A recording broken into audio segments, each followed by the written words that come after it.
مرحبا شباب، شلونكم؟ شخباركم؟ ان شاء الله تكونون زينين. اليوم جايب لكم طريقة نقل داتا الالعاب والالعاب الثقيلة. مثلا اذا كان عندك لعبات قوية وماخذة مساحة هواية من الذاكرة الداخلية مال الجهاز، مثل مودرن كومبات او نيد فور سبيد او فيفا 12، هذني نقدر ننقلهن للذاكرة الخارجية عن طريق برنامج اسمه فولدر ماونت. هذا البرنامج راح يخليك تنقل الألعاب وداتا الألعاب إلى الذاكرة الخارجية. أكيد يحتاج روت، وأنا شرحت عن الروت في الفيديو السابق. هذا هو البرنامج. طب تنزلوا، أنا راح أرفع لك الرابط ماله في الوصف مال الفيديو. طبعا هذا انا نقلت هذين الالعاب. راح اختار لعبة بسيطة عمود ما تطول بالتحميل. مثلا خلنا نختار تمبل ران 2.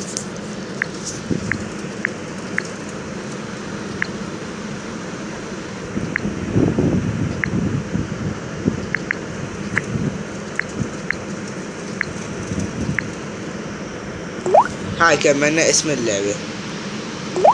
اهم شي مو مهم اسم اللعبة، اهم شي هذا الحقل الثاني، هذا لازم اهم واحد بيهم.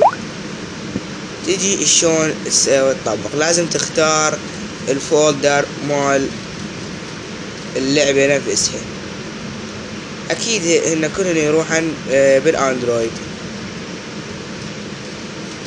نجي نختار هذا هو بالداتا انه يروح.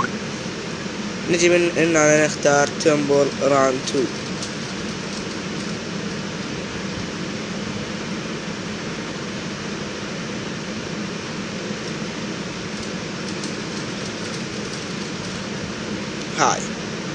هاي هي.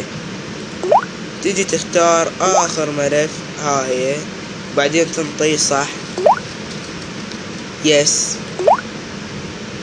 هنا راح يكمل عندك ذني، تنطي صح ويس هم انا مرتله.